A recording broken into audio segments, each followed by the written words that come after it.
Hello class, I am Radha Pandey and once again we are going to learn a chapter of class 12th biology that is human reproduction.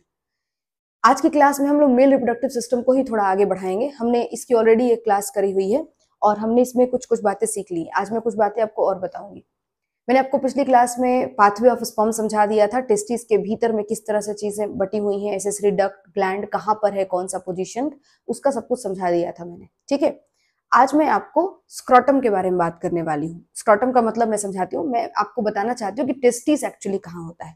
तो याद करो, मैंने कहा था कि male reproductive system जो है वो आपका पेल्विक रीजन में होता है। ठीक है, अब पेल्विक रीजन में मैंने कहा था कि मैं बताऊंगी, तो ध्यान से सुनना जरा। एक मेल का बॉडी है, ठीक है, समझना जरा, इस वाले स्पेस में बना रही हूं मैं। मेल का बॉडी है ये, ठीक है।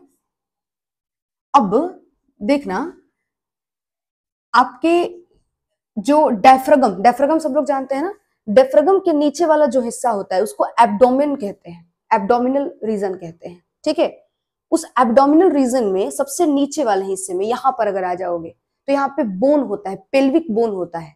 ठीक है, पेल्विक गडल कहा जाता है, पेक्टोरल गडल, पेल्विक गडल, दो तरह के होते हैं। पेल्विक गडल यहाँ पर होता है। इस पेल्विक गडल, जहां पर ये पेल्विक गडल रहता है, ये बोन रहता है, बिल्कुल कमर के पास रहता है, कमर के नीचे साइड से रहता है। ठीक है, इस वाले हिस्से में यहाँ पे मान लीजिए ये आपका पेल्विक गडल के पास जो रीजन है, इसी रीजन को आप क्या बुलाते हो? पेल्विक। यहाँ नहीं करती हूँ, यहाँ पे कुछ और मार्क करना है मुझे, इसको कर लेती हूँ इस तरह से, इसको पेल्विक रीजन बुला लेते हैं। कुछ बात समझ में आई? अब देखो, इस पेल्विक रीजन में आपका ये इस हिस्से के नीचे हिस्से को, इस पॉइंट से नीचे हिस्से को हम लोग पेल्विक रीजन बुला रहे हैं। पेल्विक बोन, पेल्विक गडल जहां पर है। टेस्टिस बॉडी से बाहर रहता है। ठीक है, कहां रहता है? टेस्टिस मेल बॉडी से बाहर एक स्ट्रक्चर होता है, ऐसा बैग जैसा स्ट्रक्चर होता है, पाउच लाइक स्ट्रक्चर होता है। ठीक है, इस पाउच लाइक स्ट्रक्चर के भीतर यहाँ पर टेस्टिस पड़े हुए होते हैं। समझ में आ रहा है? ये जो पाउच लाइक स्ट्रक्चर है, इस पाउच लाइक स्ट्रक्चर को ही स्क्रॉटम कहा जाता है।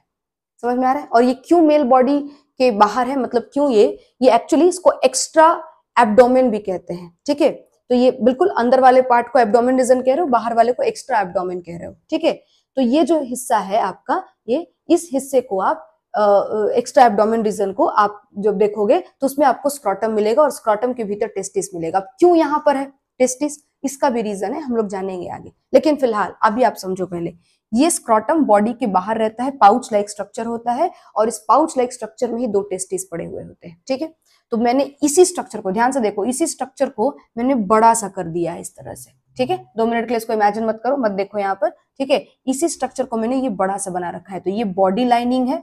ठीक है, और ये देखो, ये दो इसमें से रस्ते हैं। ठीक है, इसके ऊपर बॉडी के अंदर का पार्ट होगा और इस बॉडी लाइनिंग के नीचे बॉडी के बाहर का पार्ट है।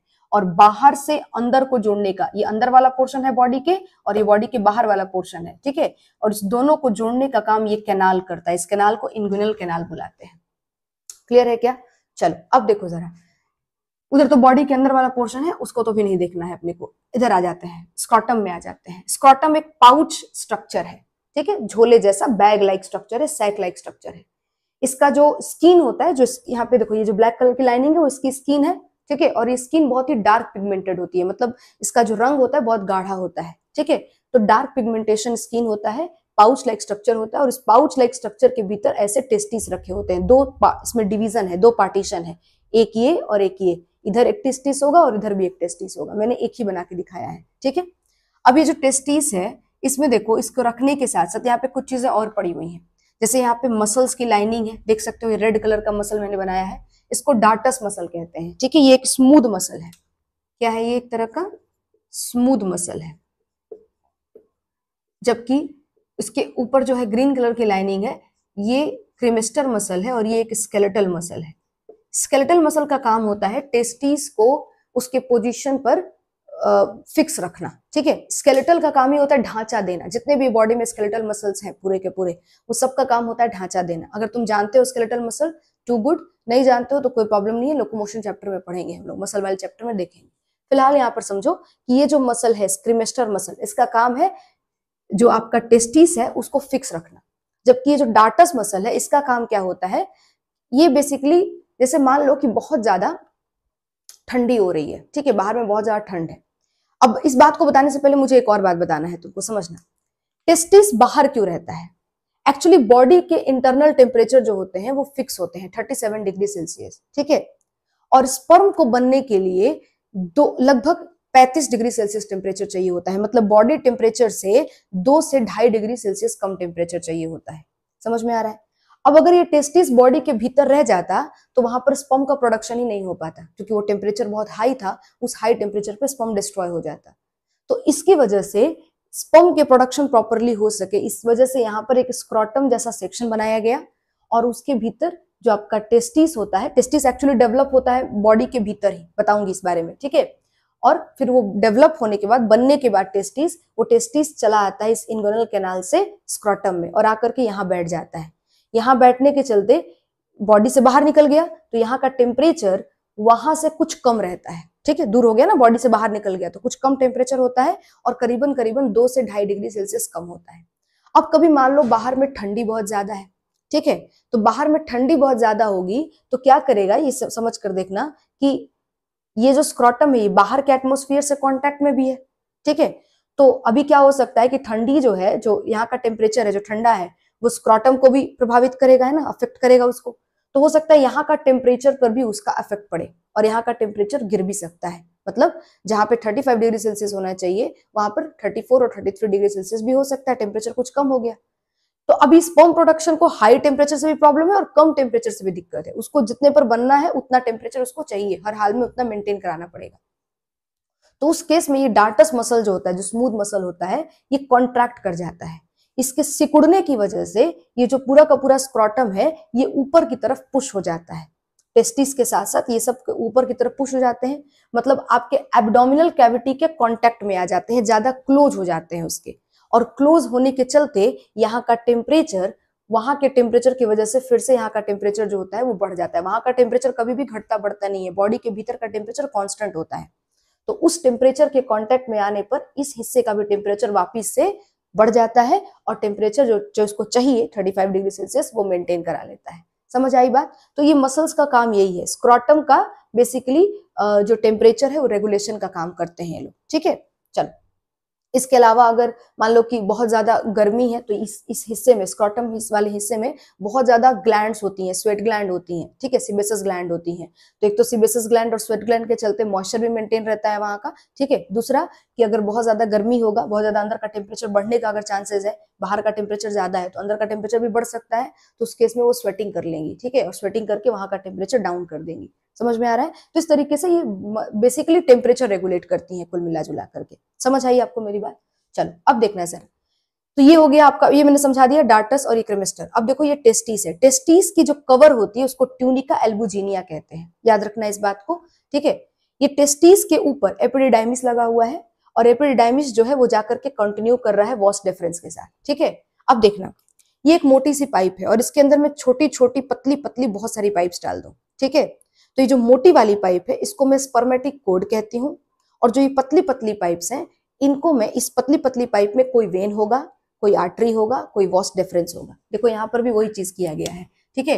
ये पूरा मिलाकर के स्पर्मेटिक कोड कहते हैं, और इसके भीतर ये आपका वेन है ग्रीन ब्लू वाला, ये आपका रेड वाला जो है आर्टरी है, और ये आपका वॉस डिफरेंस हो जाएगा। वॉस डिफरेंस का काम स्पर्म को ले जाना है, ठीक है, और आर्टरी और वेन का काम ब्लड को रेगुलेट करना है, ब्लड को ले जाना और ले आना है, ठीक है। ऑक्सीजन वाले ब्लड को ले आना और CO2 रिच वाले ब्लड को ले जाना, ठीक है। इसके अलावा हार्मोन, एंजाइम्स, वो सब सारी चीजें भी यहाँ से आना जाना करती रहेंगी, ठीक है। जैसे मान लो टेस्टिस ने हार्मोन सिक्रेट किया तो वो हार्मोन वेन के थ्रू पहुंच जाएगा बॉडी में, है ना। जब यहाँ से ब्लड निकल के जा रहा होगा तो हार्मोन्स को उसमें डाल दिया जाएगा, और वेन ब्लड को ले जाएगा तो हार्मोन्स को भी ले जाएगा, जिसको बॉडी में काम करना है आगे चल करके, ठीक है। आगे बताऊंगी मैं इस बारे में कि हार्मोन्स जो टेस्टिस से निकलते हैं वो वेन के थ्रू आपको बॉडी के भीतर चले जाते हैं सेकेंडरी सेक्सुअल कैरेक्टर को मेंटेन कराने के लिए। समझ आ रही है आपको मेरी बात?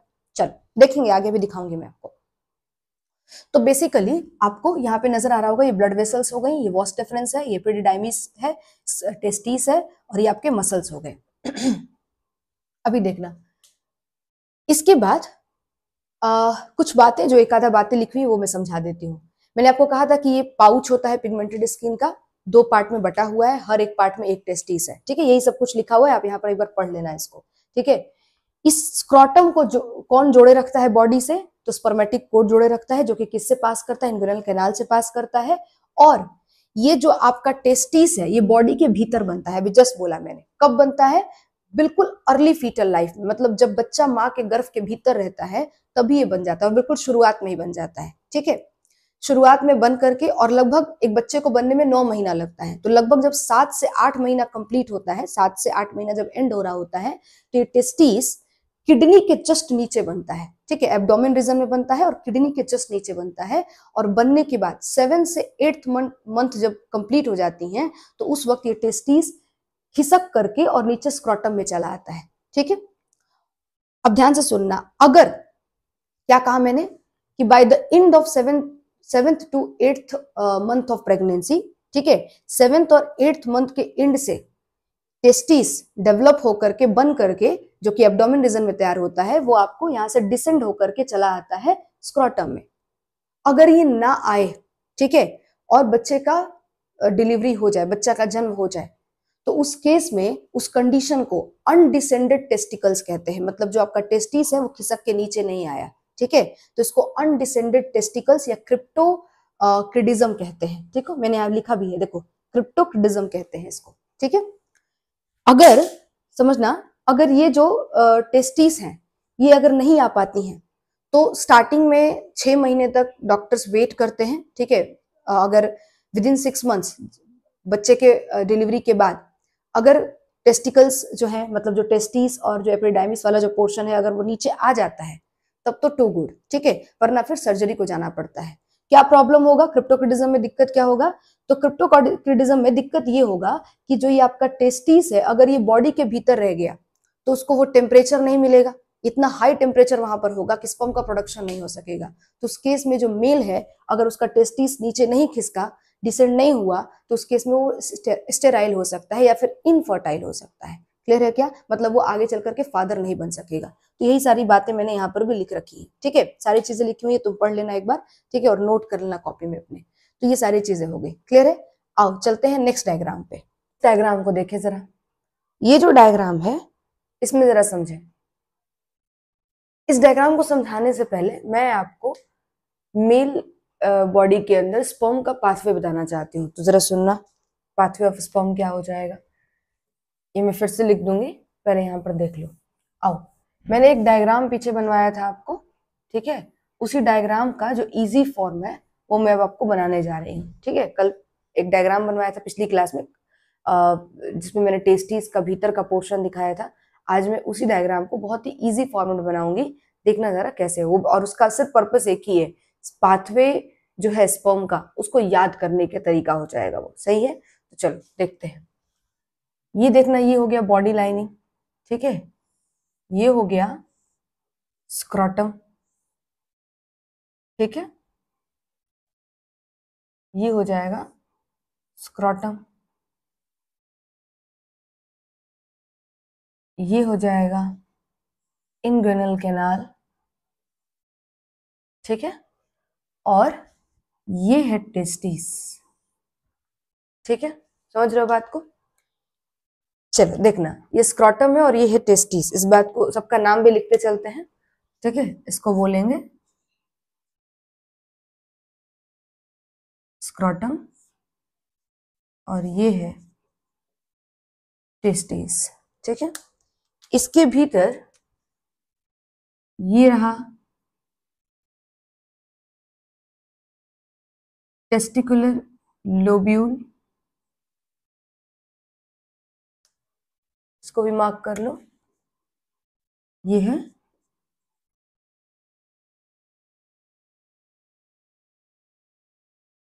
Testicular lobules. कितना होता है, 250 फॉर टेस्टिस, 250 पर टेस्टिस, हर एक टेस्टिस में लगभग 250 होगा। ठीक है, उसके बाद इसके अंदर ये आपके हो गए सेमनीफेरस ट्यूब्यूल, कितने रहेंगे, लगभग 1 से 3 रहते हैं हर एक टेस्टिकुलर लोब्यूल में। तो इसको भी लिख लेते हैं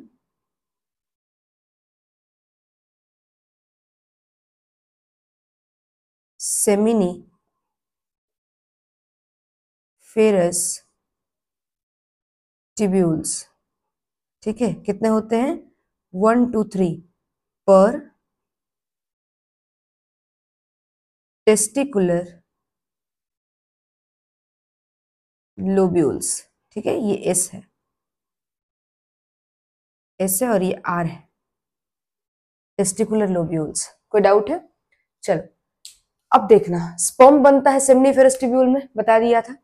सेमनीफेरस ट्यूब्यूल से बन करके और फाइनली टेस्टिकुलर लोब्यूल को छोड़ेगा, स्पर्म निकलेगा उससे, तो कहाँ चला आएगा? ये छोटे छोटे ऐसे पाथ है, ठीक है, इसको कहते हैं ट्यूबली रेक्टी। एक सेकेंड रुक जाओ, इसको कहते हैं ट्यूबली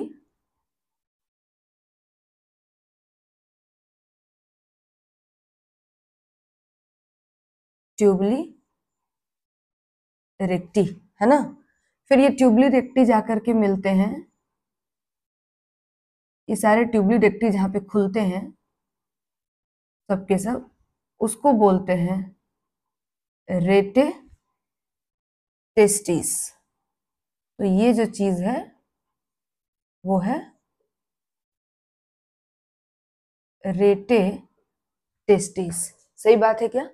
चलो अब देखना, ये रेटे टेस्टिस से फाइनली स्पर्म अब बाहर निकल रहा है, मतलब टेस्टिस कोई वन छोड़ दिया वो, ठीक है, और जिस रास्ते के थ्रू वो बाहर निकलता है उस रास्ते को कहा जाता है वोसा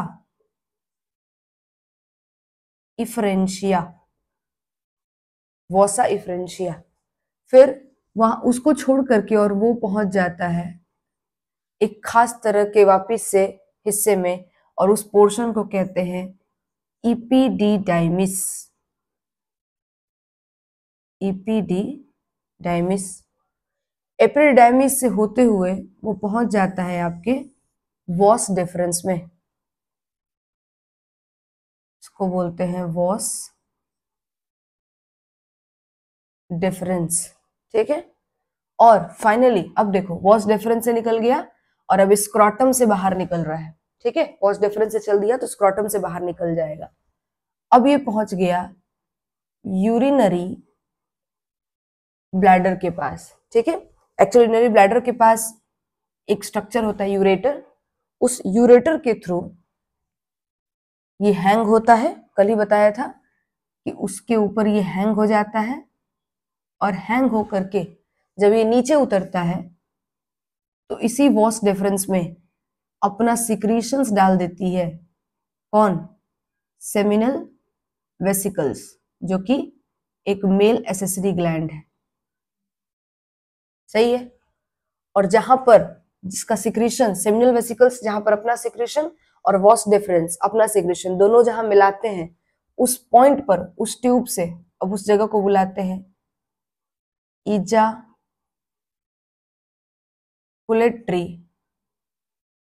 डक्ट, सही है। फिर ये जाकर के यूरेथ्रा को ज्वाइन कर लेता है, इस यूरेथ्रा को ज्वाइन करता है, साथ में यहीं पर ये देखो यूरेथ्रा को फाइनली इजाकुलेटरी डक्ट ने ज्वाइन कर लिया, ठीक है। यहीं पर आपको प्रोस्टेट ग्लैंड लग जाएगा और यहीं पे बल्बो यूरेथ्रल भी लग जाएगा, सही है। वो भी अपना सिक्रीशंस उसी यूरेथ्रा में डाल देती है, ठीक है। प्रोस्टेट के भी बीच में मैंने आपको बताया था कि ये यूरेथ्रा है, मान लीजिए इसके ऊपर ऐसे प्रोस्टेट लगा हुआ है, ठीक है। तो एक और चीज, इस यूरेथ्रा को प्रोस्टेट यूरेथ्रा भी कह लेते हैं, कोई अलग बात नहीं है। जो यूरेथ्रा का पोर्शन प्रोस्टेट ग्लैंड के बीच से गुजरा है उसको प्रोस्टेट यूरेथ्रा भी कह लेते हैं। एक्स्ट्रा जानकारी है, कोई ऐसी बहुत बड़ी चीज नहीं है, लेकिन सिंपल सा बात है कि यूरेथ्रा में आपको प्रोस्टेट ग्लैंड भी अपना सिक्रेशंस डालते हैं और फिर जो बल्बो यूरेथ्रल है वो भी अपना सिक्रेशंस डालते हैं। तो देखते चलना, ये दोनों ने सिक्रेशंस डाल दिया और फाइनली यहां से एक स्ट्रक्चर तैयार हो गया, दैट इज पेनिस। देख सकते हो आप, थोड़ा खिचमिच मचा हुआ है लेकिन ठीक है, आपको रास्ता दिखाया मैंने तो याद हो रहा होगा कि कैसे बनाया था। ये यूरेथ्रा है मान लो, और ये आपका पेनिस हो गया, सही है। तो आई थिंक आपको इसका पाथवे क्लियर है स्पर्म का, तो लिख सकते हैं हम लोग पाथवे ऑफ स्पर्म। आओ तो लिखते हैं पाथवे ऑफ स्पर्म, देखना जरा।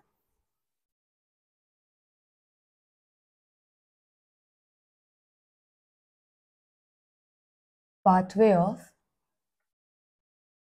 स्पर्म, ठीक है।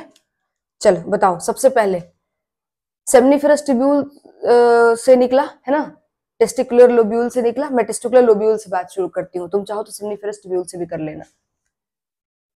टेस्टिकुलर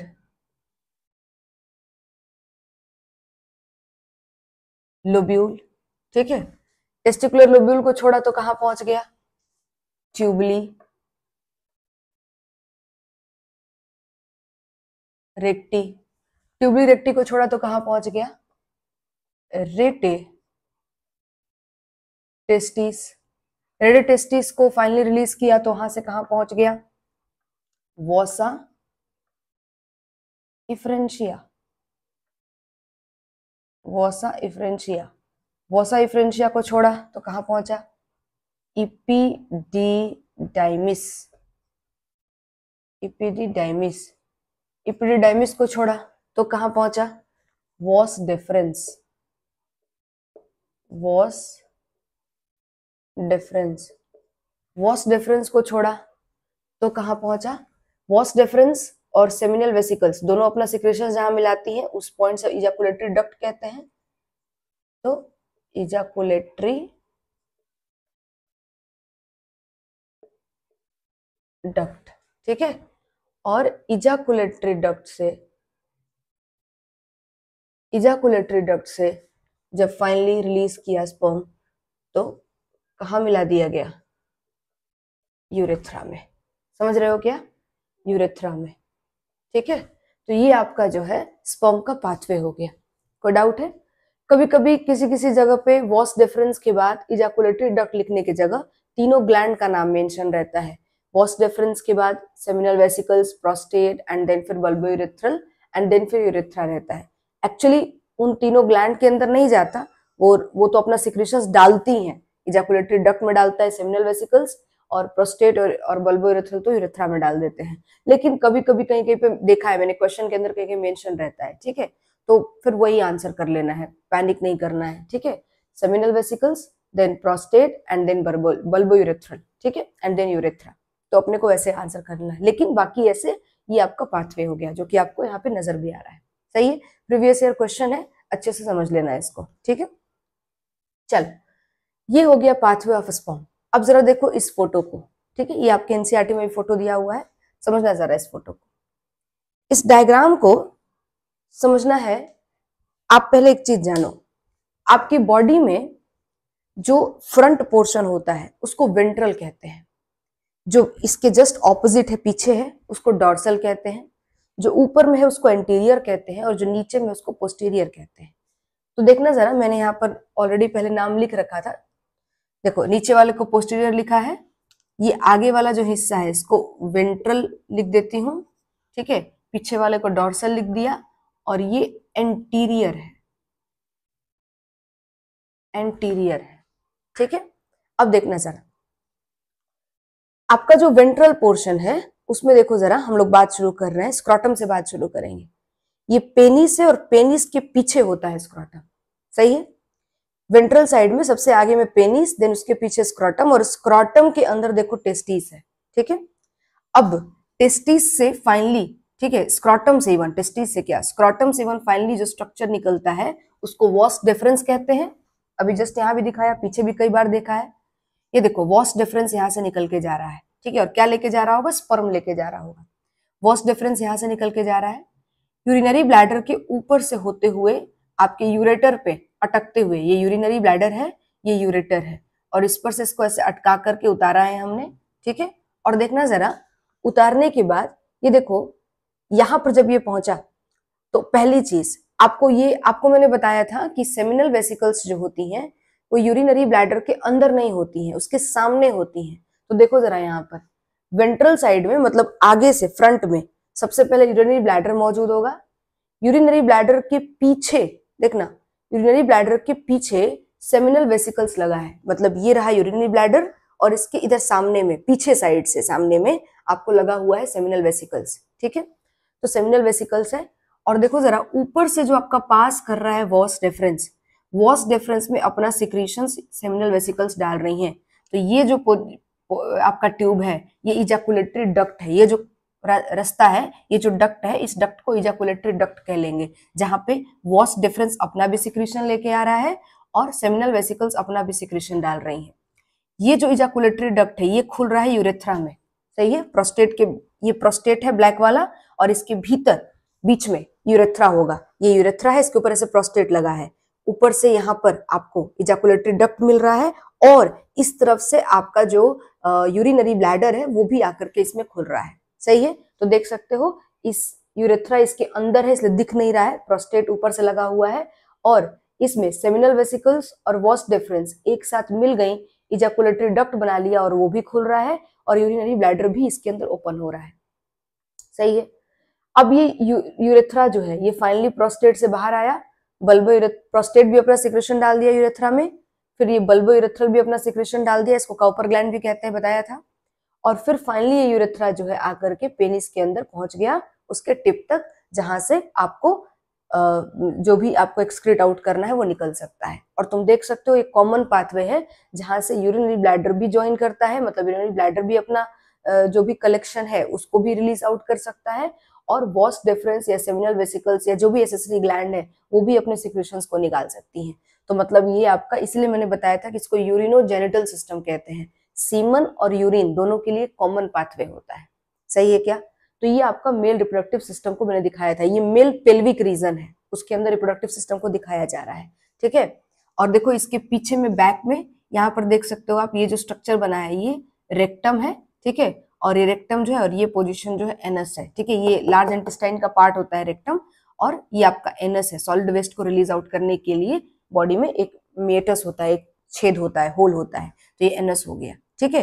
तो कुल मिलाकर के आई थिंक आपको स्ट्रक्चर एनसीईआरटी के अंदर भी दिया हुआ है, आपको समझ आ रहा होगा कि क्या है, ठीक है। तो मेनली समझाना ही पर्पस था।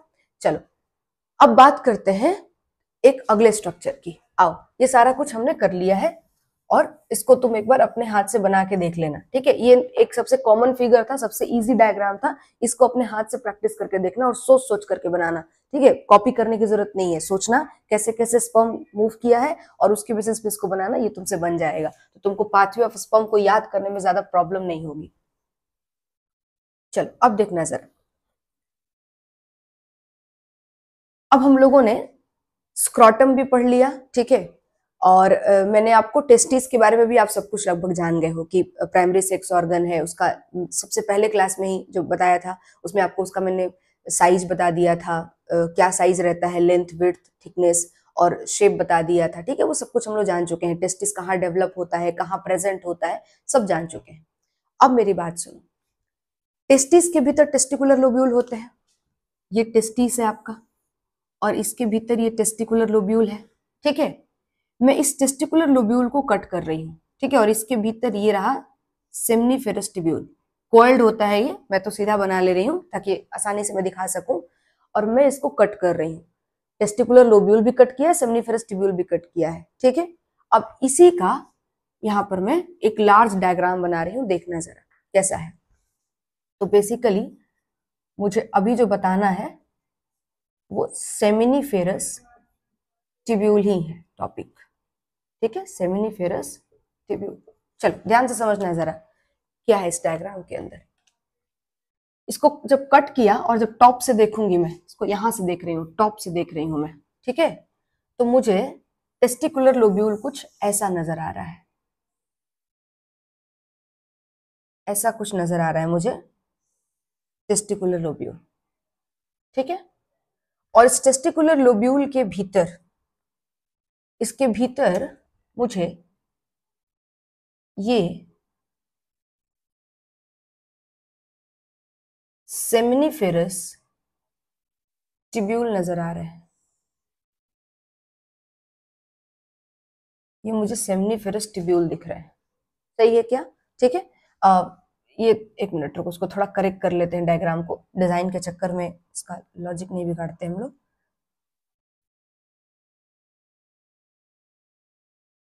एक सेकेंड रुक जाओ, रुको थोड़ा सही करने दो मुझे। ये जो है आपका सेमिनिफेरस ट्यूब्यूल हो गया, ठीक है, कुछ ऐसा, सही है। तो मैं अगर मार्किंग करूं तो तुम मार्किंग मुझे बता सकते हो, ये क्या होगा, टेस्टिकुलर लोब्यूल, ठीक है। और ये जो स्ट्रक्चर है, ठीक है, ये सारे है ना, ये हो चाहे ये हो, ये हो गए सेमिनिफेरस ट्यूब्यूल्स, ठीक है। नंबर तुमको पहले ही बता दिया, याद भी रखना है। टेस्टिकुलर लोब्यूल का नंबर होता है 250 करीबन करीबन हर एक टेस्टिस में, है ना, मतलब कुल मिलाकर के 500 हो जाएंगे दोनों टेस्टिस को लेकर के। और सेमिनिफेरस ट्यूब्यूल का जो नंबर होता है वो एक टेस्टिकुलर लोब्यूल के अंदर 1 से 3 होता है, ठीक है। तो करीब करीब 750 के मैक्सिमम रेंज में चला जाएगा, एक में 3 है मैक्सिमम, तो 250 इंटू 3 कर लो, तो एक टेस्टिस के अंदर 750 के करीब करीब हो जाएगा। ऊपर नीचे भी डेटा रहता है, बट आपकी एनसीईआरटी में डेटा यही है, तो आपको यही याद करना है, ठीक है। चले, सेमिनिफेरस ट्यूब्यूल हो गया, कोई प्रॉब्लम नहीं है। अब समझना जरा, सेमिनिफेरस ट्यूब्यूल जो होता है, इसका सबसे जो ऊपर का लेयर होता है, ठीक है, इसको जर्मिनल एपिथेलियम कहते हैं। जर्मिनल एपिथेलियम कहते हैं। ये क्यूबॉइडल एपिथेलियम का मॉडिफिकेशन होता है, ठीक है, इसको जर्मिनल एपिथेलियम कहते हैं। और जो लोग नहीं जानते हैं क्यूबॉइडल एपिथेलियम, जर्मिनल एपिथेलियम, वो यहाँ पर इस बात को ज्यादा फोकस नहीं करेंगे, हल्का हल्का समझते चलें। टिश्यू का नाम है, ठीक है, टिश्यू चैप्टर जब आप पढ़ेंगे तो आपको ये बात समझ में आने लगेगी। तो ये जर्मिनल एपिथेलियम इसको कहते हैं। अब यहाँ पर सेमिनिफेरस ट्यूब्यूल के भीतर दो तरह की सेल्स की लाइनिंग है, देखना जरा। एक तो जो सेल है,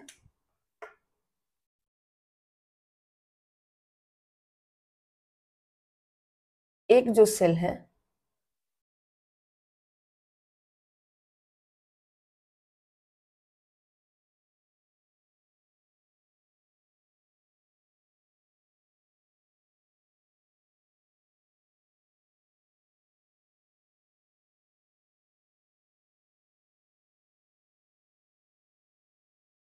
ऐसा कुछ, मुझे इसका जरा कलर चेंज करने दो ताकि समझाना इजी हो जाएगा,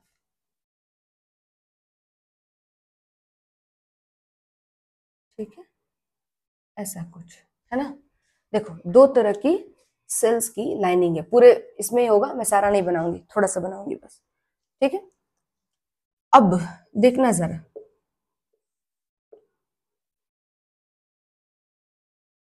यहां पर ये जो आपका ये रेड कलर वाला जो सेल है, ये सेल जो होता है ये सरटोली सेल होता है, इसको सरटोली सेल्स कहते हैं, ठीक है, सरटोली सेल्स कहते हैं, ठीक है।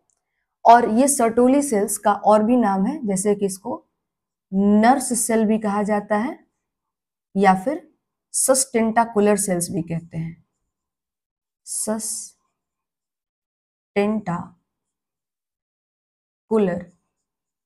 सेल्स भी कहते हैं इसको, ठीक है, नर्स सेल या फिर सस्टेंटाकुलर सेल या फिर सर्टोली सेल, ये सारे इसके नाम हैं। बताऊंगी क्या क्या काम है इसका।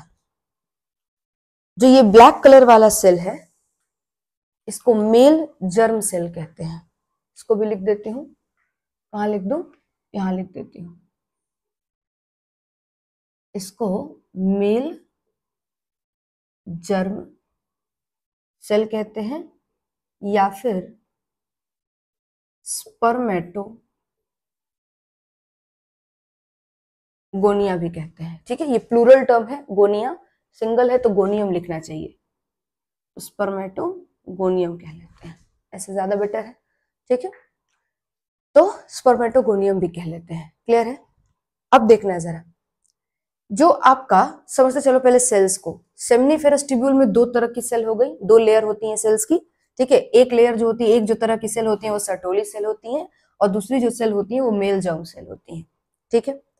अब सेमिनिफेरस ट्यूब्यूल के बाहर आओगे, ठीक है, तो ध्यान से सुनना, किसी भी दो जैसे मान लो कि अगर दो एटम्स हैं, उनके बीच के स्पेस को इंटरस्टिशियल स्पेस कहा जाता है। ठीक है, किसी भी दो चीज के बीच के स्पेस को इंटरस्टिशियल स्पेस कह लेते हैं। केमिस्ट्री में ये टर्म सुना होगा, ठीक है, नहीं भी सुना होगा तो कोई बात नहीं, अब सुन लो।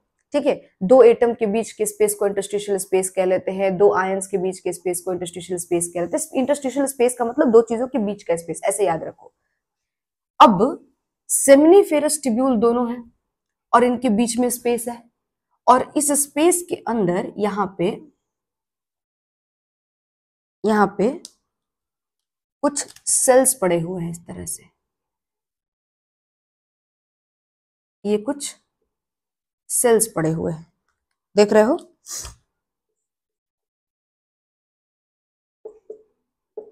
ठीक है, ऐसे कुछ सेल्स पड़े हुए हैं, और इन सेल्स को लेडिक सेल्स कहा जाता है, लेडिक सेल्स कहते हैं। ठीक है, अब ध्यान से सुनना कुछ बात, ये है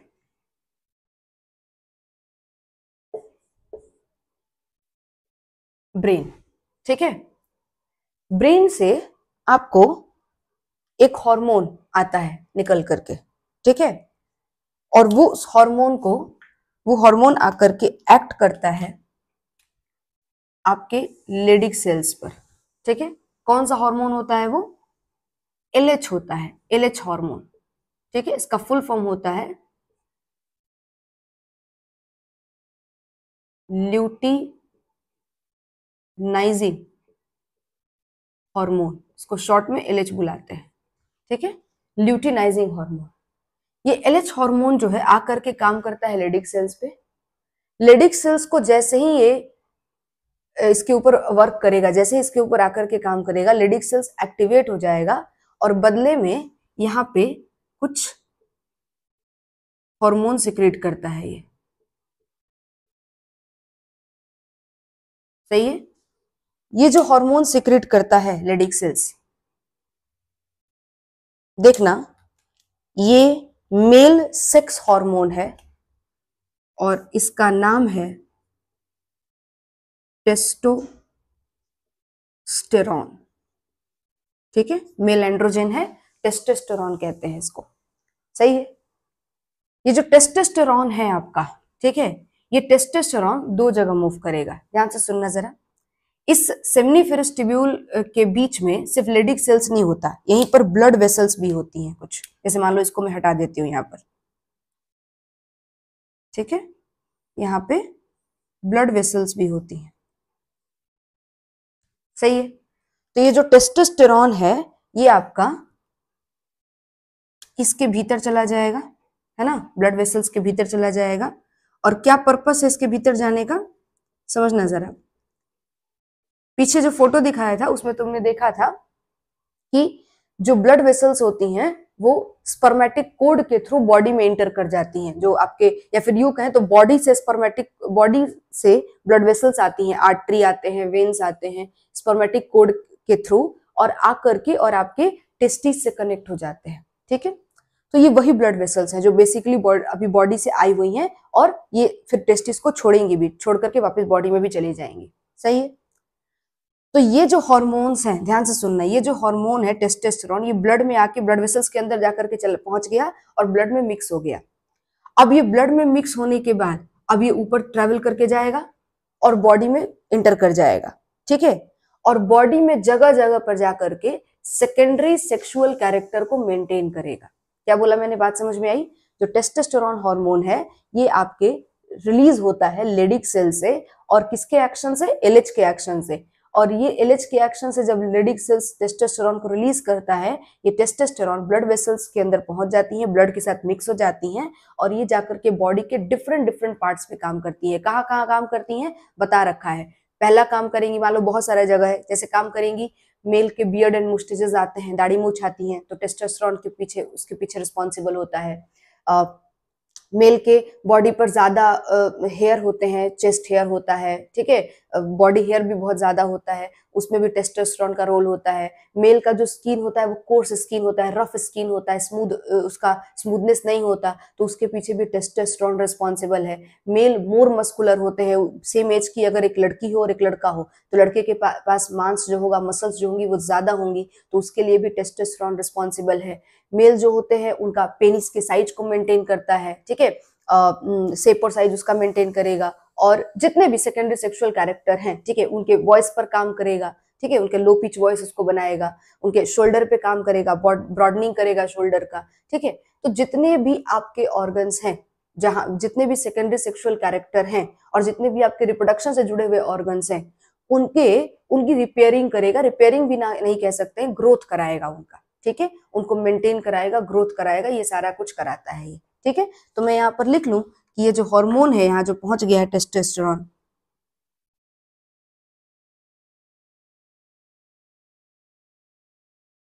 help to maintain secondary sexual character, सही है। तो सेकेंडरी सेक्सुअल कैरेक्टर को मेंटेन करने में ये हार्मोन हेल्प करेगा, कोई डाउट नहीं है। चलो अब देखना जरा, ये हार्मोन सिर्फ यहीं पे नहीं जाएगा, ये हार्मोन निकल करके और सेमनीफेरस ट्यूब्यूल में भी जाएगा, सही है। एक तो ब्लड में डाल दिया गया, ठीक है, ब्लड वेसल्स के अंदर, और यहाँ से सेकेंडरी सेक्सुअल कैरेक्टर को मेंटेन कर लिया, यहाँ से ये हार्मोन जो है निकल करके और सेमनीफेरस ट्यूब्यूल के भीतर भी जाता है, क्या करने के लिए, टेस्टोस्टेरोन स्पर्म के प्रोडक्शन के लिए भी जरूरी है। अगर टेस्टोस्टेरोन प्रॉपरली ना बने तो स्पर्म के प्रोडक्शन में दिक्कत हो सकती है, सही है। तो मैं यहाँ पे लिख देती हूँ कि for the production of for the production of sperm, sperm के प्रोडक्शन के लिए टेस्टोस्टेरोन जो है वो जाकर के सेमनीफेरस ट्यूब्यूल में जा रहा है, ठीक है। और मैंने कहा था कि सेमनीफेरस ट्यूब्यूल के भीतर ही स्पर्म बनता है, तो यहाँ पे आपका स्पर्म बनने के बन रहा है प्रोसेस, उस प्रोसेस में ये हेल्प करने जा रहा है। क्लियर है क्या? चलो अब देखो जरा, तो आई थिंक आपको ये वाली बात समझ आ गई। अब देखना, ब्रेन से एक और हार्मोन निकलता है, ठीक है, और वो हार्मोन जाकर के काम करता है सर्टोली सेल्स पे। कौन सा हार्मोन होता है वो होता है एफएसएच, ठीक है।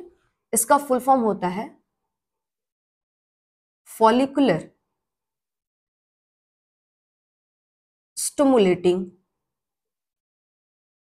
हार्मोन, हार्मोन चलेगा ना, ठीक है, एफएसएच। अब ये जाकर के किस पर काम कर रहा है, सर्टोली सेल्स पर। बदले में सर्टोली सेल्स क्या करेगी, सर्टोली सेल जो होती है ये दो तीन काम करती है, ठीक है, देखना जरा। सर्टोली सेल का जो काम है, मैं ये जर्मिनल एपिथेलियम हटा देती हूँ यहाँ पर, ठीक है, तुम नोट कर लिए होगे, मैं यहीं पर इसका काम लिख दूंगी सर्टोली सेल का। देखना, सर्टोली सेल जो है ये दो तीन काम करती हैं। पहला काम क्या करती हैं ये यहां पर देखो, ये जो मेल जर्म सेल है यही वो एक्चुअल सेल है जो आगे चल के स्पर्म में ट्रांसफॉर्म हो जाएगा, स्पर्म में कन्वर्ट हो जाएगा, ठीक है। और यहाँ पर ये कुछ आपका स्पर्म बन गया है, ठीक है, ये आपका कुछ स्पर्म बन गया है।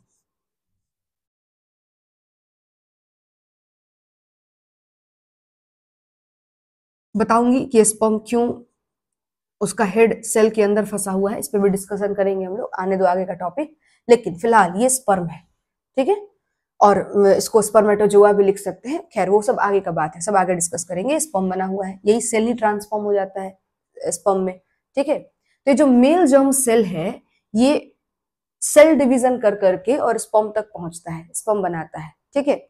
अब इस पूरे रास्ते में जब वो सेल डिवीजन कर रहा होगा तो उसको नरिशमेंट चाहिए होगा, फूड चाहिए होगा, ठीक है। तो सर्टोली सेल का काम है, देखो इसका नाम ही है नर्स सेल, ठीक है, मतलब ये नर्सिंग कर रहा है अल्टीमेटली, ठीक है, मतलब ये केयर करता है। तो पहला इसका रोल लिख लेते हैं कि nourishment, provide nourishment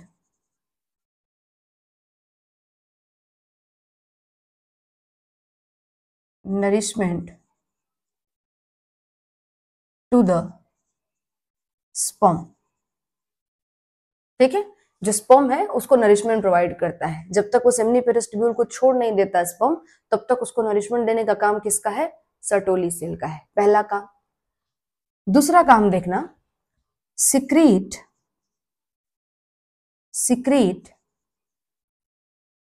androgen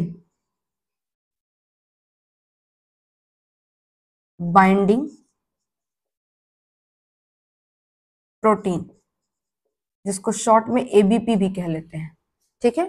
androgen binding protein है ना, ये एक एंड्रोजन बाइंडिंग प्रोटीन बनाता है, ठीक है। अब नाम ही देखो क्या है, जो टेस्टोस्टेरोन होता है इसको एंड्रोजन भी, मतलब एक्चुअली एंड्रोजन एक बड़ा क्लास है, उसके अंदर एक टेस्टोस्टेरोन हार्मोन होता है, तो आप इसको एंड्रोजन भी कह ले सकते हो, है ना। तो इस एंड्रोजन, मेल एंड्रोजन हार्मोन को, इस मेल एंड्रोजन को, ये टेस्टोस्टेरोन बहुत ही बोल सकते हो मनचला है ना। ये सेमिनिफेरस ट्यूब्यूल में जाता है लेकिन वहां पे रुकता नहीं है, बार बार खिसक के वापस वहां से निकल के भाग जाता है, ठीक है। तो उसको कॉन्सेंट्रेट वहां पे कराना है, ठीक है। तो कॉन्सेंट्रेट कराने के लिए वहां पे ऑलरेडी एक प्रोटीन होता है, एंड्रोजन बाइंडिंग प्रोटीन, जो टेस्टोस्टेरोन को पकड़ लेता है, बांध लेता है, ठीक है। तो उस मेल एंड्रोजन को बाइंड करने के लिए प्रोटीन जो है कौन सिक्रेट करता है? सर्टोली सेल करता है। ये सर्टोली सेल के ऊपर ही रिस्पॉन्सिबिलिटी है कि स्पर्म का प्रोडक्शन कराना है, स्पर्म का ख्याल रखना है, मेल जर्म सेल को उसके डेवलपिंग स्टेट तक पहुंचाना है। तो एक तो नरिशमेंट दे ही रहा है, साथ में उसके बढ़ने के लिए, उसके उस मेल जर्म सेल के मैच्योर होने के लिए, स्पर्म बनने के लिए टेस्टोस्टेरोन की जरूरत पड़ती है। तो टेस्टोस्टेरोन बार बार भाग जाता है, इसलिए उसको बांध के रखने के लिए भी एक प्रोटीन तैयार करके रख दिया है, ठीक है। तो एंड्रोजन बाइंडिंग प्रोटीन टेस्टोस्टेरोन को अपने साथ बाइंड करके रखता है। समझ में आया दूसरा काम? तीसरा काम देखना जरा, secrete inhibin to suppress the formation of FSH, ठीक है। ये क्या करता है? एक और हार्मोन सिक्रेट करता है, इनहिबिन, है ना। और इनहिबिन क्या करता है? ये एफएसएच के प्रोडक्शन को रोकता है, और फर्दर एफएसएच का जरूरत अगर नहीं है, ठीक है, तो उस केस में इनहिबिन ही उसको रोकेगा। अब क्यों ऐसा होता है इसको थोड़ा और आगे जानेंगे हम, ठीक है, क्योंकि ये आपको बताऊंगी हार्मोन का फंक्शन, तो वहां समझाऊंगी। लेकिन फिलहाल थोड़ा सा बता दिया कि इनहिबिन जो है वो क्या करता है? एफएसएच के प्रोडक्शन को रोकने का काम करता है। फर्दर एफएसएच और अगर हमको नहीं चाहिए तो उसको रोकने के लिए सर्टोली से एक केमिकल सिक्रेट करता है, एक हार्मोन सिक्रेट करता है इनहिबिन, और वो इनहिबिन जो है एफएसएच के प्रोडक्शन को रोक देता है। सही है। तो ये तीन आपके काम थे जो कि आपको कौन करता है? सर्टोली सेल करता है, ठीक है। दो को समझा दिया है, एक तीसरा वाला आगे आएगा अभी, तो वहां समझा दूंगी और अच्छे से डिटेल में। अब देखना जरा, ये सारा चीज हो गया है ना। अब यहां से आई थिंक तुमको लगभग सारा काम समझ में आ गया होगा। क्या क्या बता दिया मैंने कहा कि जो ब्रेन है वो एफएसएच सिक्रेट करता है, जो कि काम करता है जाकर के आपके सर्टोली सेल पे। बदले में सर्टोली सेल जो है यहाँ से तीन काम करेगा, एक तो आपको स्पर्म का नरिशमेंट भी करेगा, ठीक है। दूसरा एंड्रोजन बाइंडिंग प्रोटीन सिक्रेट करेगा, जिससे स्पर्म का टेस्टोस्टेरोन को होल्ड किया जा सकता है। और तीसरा इनहिबिन सिक्रेट करेगा एफएसएच के प्रोडक्शन को रोकने के लिए। वहीं आपका जो बाहर में, अंदर में ये दो सेल्स हो गई, मेल जर्म सेल्स का काम समझ में आ गया। स्पर्म फॉर्मेशन में वही, एक्चुअली वही वो सेल है जो स्पर्म में कन्वर्ट हो जाएगा। सर्टोली सेल का काम समझा दिया। बाहर में ये जो इंटरस्टिशियल स्पेस है, इसमें आपको ये सेल मौजूद है, लेडिक सेल्स, ठीक है। इंटरस्टिशियल स्पेस है, बताया था अभी थोड़ा देर पहले। इस इंटरस्टिशियल स्पेस में ये सेल मौजूद होता है, लेडिक सेल्स। इसीलिए लेडिक सेल्स का यहाँ पे एक और नाम है, जैसे कि सर्टोली सेल का बहुत सारा नाम था, वैसे ही इसका एक और नाम है, और वो नाम होता है इंटरस्टिशियल सेल्स, ठीक है। इसको इंटरस्टिशियल स्पेस में रहने के कारण इंटरस्टिशियल सेल्स भी कह लेते हैं, सही है। और ये इंटरस्टिशियल सेल्स जो हैं और ये जो लेडिक सेल्स हैं, दोनों जो है मिल्क मतलब सेम ही चीज है। ये क्या कर रही हैं? एंड आपके मेल हार्मोन को सिक्रेट करती हैं, टेस्टोस्टेरोन को सिक्रेट करती हैं, जो कि बॉडी में दो जगह ट्रांसफर होता है। एक तो सेमिनिफेरस ट्यूब्यूल में स्पर्म प्रोडक्शन के लिए, और दूसरा आपके ब्लड वेसल्स में, जहां पर ये जाकर के क्या करता है? बेसिकली मेल के सेकेंडरी सेक्सुअल कैरेक्टर को मेंटेन करता है, ठीक है। तो ये सारी चीजें जो है मैंने आपको बता दी हैं। कल की क्लास में मैं आपको जो एसेसरी डक्ट और ग्लैंड है उसके डिटेल में फंक्शंस भी सिखा दूंगी, जिसमें से कुछ मैंने आपको डक्ट का सिखा भी दिया, ठीक है।